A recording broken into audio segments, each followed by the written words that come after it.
Game of Thrones, saison 8, épisode 6. C'est un épisode qui m'a mis la rage quand j'ai vu ce qu'ils ont fait à Jon Snow. Il méritait mieux que ça. Mais avant de cracher ma rage, on va en tirer des enseignements. Au début, on voit Tyrion Lannister dans un état second. Il est pas bien, et ça se comprend. Il est dans l'apocalypse. Un apocalypse qui rappelle Hiroshima et Nagasaki. Mais il est plus préoccupé par ce qu'est devenu sa famille, Cersei et Jaime Lannister.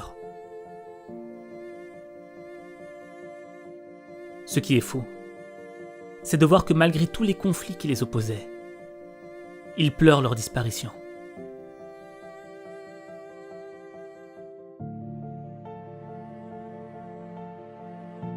Et c'est là que tu prends conscience qu'il y a toujours une bonne raison pour être en dispute avec les gens que t'aimes.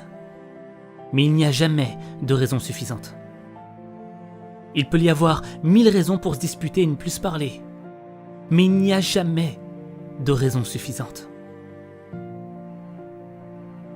Les larmes de Tyrion le prouvent lorsqu'il découvre les corps sans vie de Jaime et Cersei.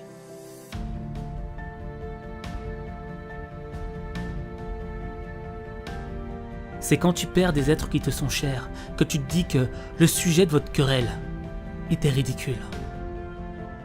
T'as libéré ta haine et t'as enchaîné ton amour. Mais c'est le contraire qu'il faut faire. Enchaîner ta haine et libérer ton amour. C'est naturel d'être en colère. Mais c'est pas parce que c'est naturel que ça ne nécessite pas d'être contrôlé. Enchaîner ta haine, c'est être capable de contrôler tes mauvaises pulsions.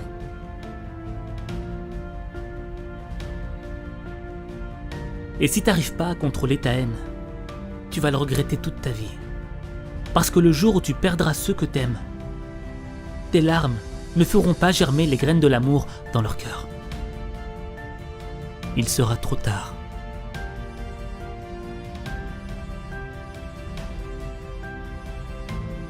Dans l'épisode 5 de la saison 8 de Game of Thrones, on voit Varys écrire, afin d'informer que Jon Snow est le roi légitime des 7 couronnes.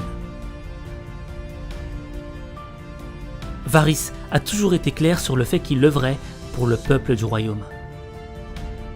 C'est pour ça qu'il a rejoint Daenerys Targaryen. Or, il s'est avéré qu'il a compris qu'elle ne pourrait pas faire une bonne reine. Pas parce qu'elle n'avait pas les épaules. Je pense qu'elle a prouvé à travers toutes ses aventures qu'elle avait du courage, qu'elle avait du répondant, qu'elle n'abandonnait pas.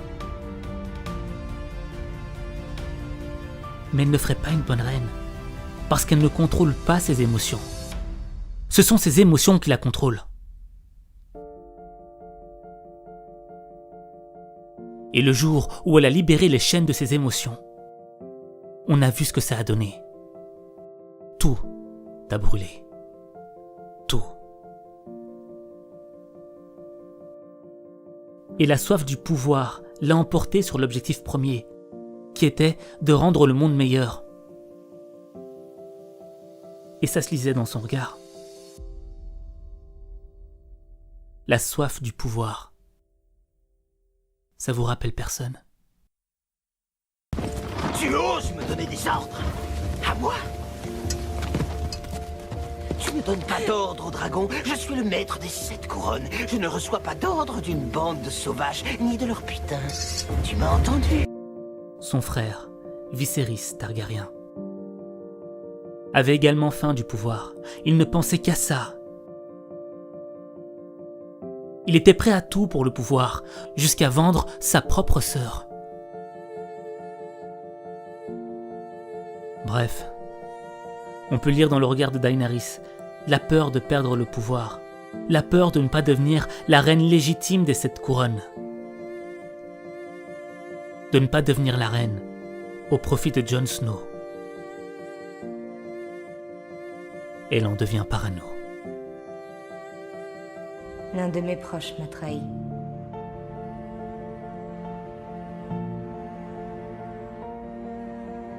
Oui.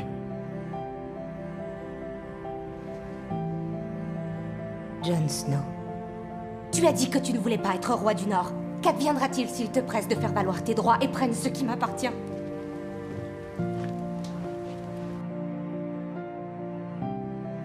On sent qu'elle est prête à tout pour garder le pouvoir.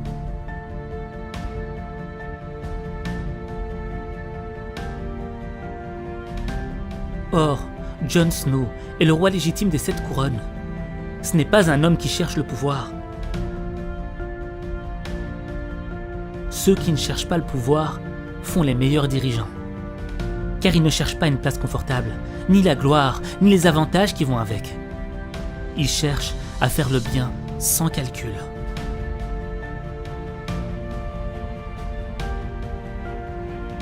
Vous êtes le bouclier qui protège le royaume des humains. Vous avez toujours cherché à faire ce qui était juste et bien, sans le moindre calcul. Vous cherchiez à protéger votre peuple. Qui incarne le plus grand danger pour le peuple aujourd'hui? Les meilleurs dirigeants, les meilleurs rois, ce sont ceux qui sont prêts à se sacrifier pour l'intérêt commun. Et Varys l'avait vu.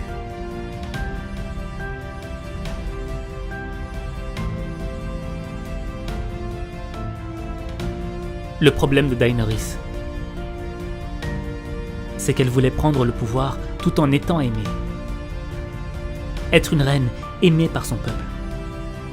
Mais quand elle a compris que ce ne serait pas le cas, et qu'elle risquait de ne pas avoir le pouvoir, elle s'est dit qu'ils me haïssent, pourvu qu'ils me craignent. Caligula.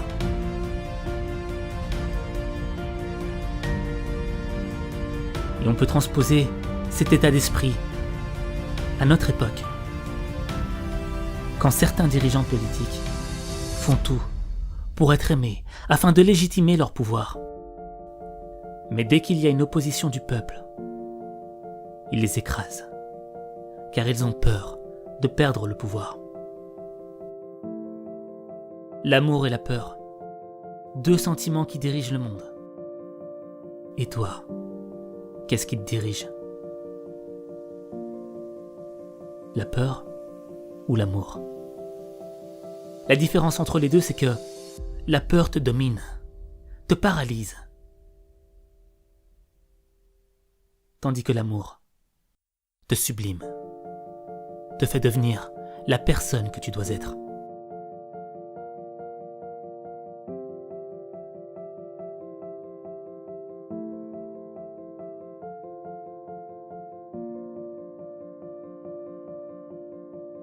Voir Jon Snow être renvoyé à la garde de nuit comme un malpropre, ça m'a fendu le cœur.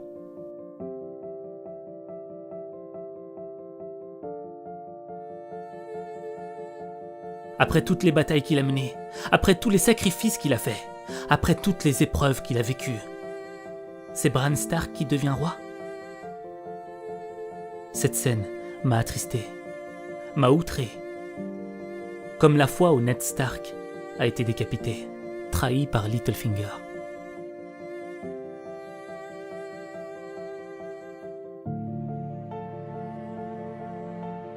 La pire des épreuves que Jon Snow a eu à vivre, c'est l'épreuve de l'amour. Il avait un amour sincère et pur pour Daenerys. Et c'est le plus beau des sentiments. Il était prêt à tout pour justifier les fautes de Daenerys. Faites le compte des morts du fait de mon père et de ma sœur. Ce n'est pas la moitié de ce que notre belle reine a massacré en l'espace d'une journée. Cersei lui a pas laissé le Une choix. fois les portes ouvertes, la bataille était terminée. Elle a vu son ami décapité. Elle a vu son dragon tué dans le ciel. Et elle a brûlé toute une cité pour ça.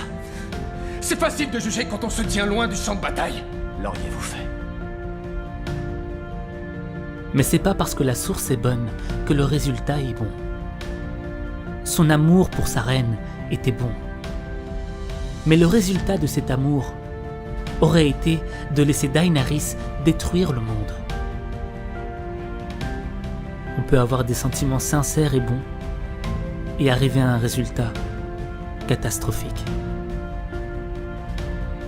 C'est pour ça qu'à un certain moment, lorsqu'il parle avec Tyrion, il reprend conscience, il retrouve la raison. Et là, il lui dit: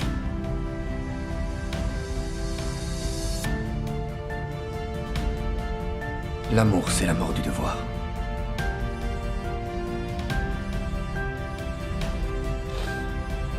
C'est de vous, cette belle phrase?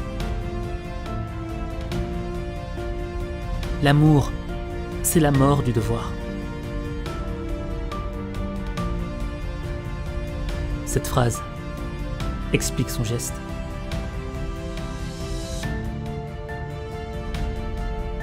Et le problème, c'est que Jon Snow a sacrifié son amour pour le monde.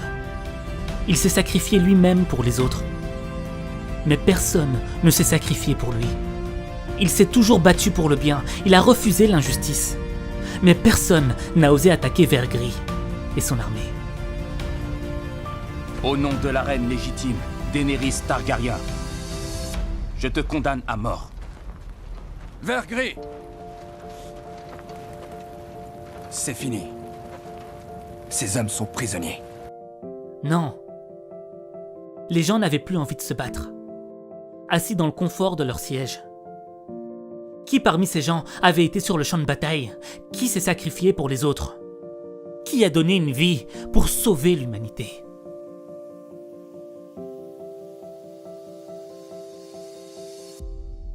Le problème, c'est la reconnaissance. On dirait que personne n'a pris conscience de ce qu'a fait Jon. Nous, on a regardé et on s'est identifié à lui. Il y a du Jon Snow en nous. Donc tu te dis, il mérite mieux que ça. Mais quand tu regardes les choses d'un autre œil, avec un autre regard, tu prends conscience qu'il a accompli sa mission. Il a sauvé le monde en tuant Daenerys, en combattant les marcheurs blancs, en sortant de la prison de Vergris. Il n'a pas cherché la confrontation, parce qu'il savait qu'une autre confrontation serait synonyme de guerre. Ça pourrait être vu comme une faiblesse de sa part, de ne pas revendiquer tout ce qui lui revient de droit. Mais c'est tout le contraire. Ça demande de la force, de ne pas laisser tes pulsions te maîtriser. Moi, à sa place, j'aurais crié scandale. J'aurais réclamé que l'on me donne ce que je mérite de droit. Mais lui, non. Il n'attend d'applaudissements que de lui-même.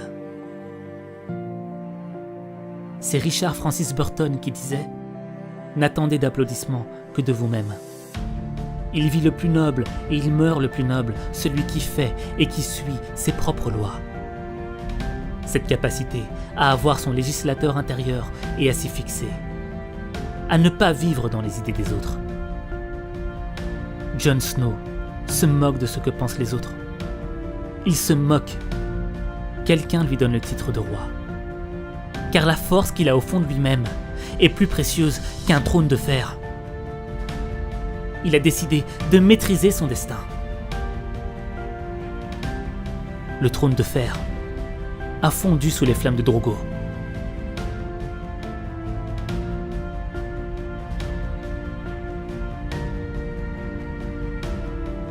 Mais le courage et la bonté de Jon Snow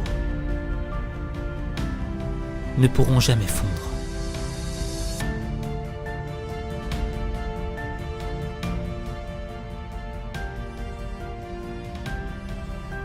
Pour moi, Jon Snow, c'est le personnage auquel on doit s'identifier, auquel on doit s'inspirer, parce qu'il a toujours été en adéquation avec ses valeurs.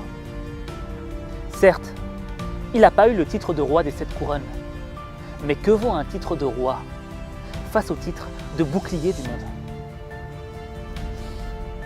Être roi, c'est devoir déposer une couronne sur ta tête. Et si ton père était roi, il y a de fortes chances que tu deviennes roi.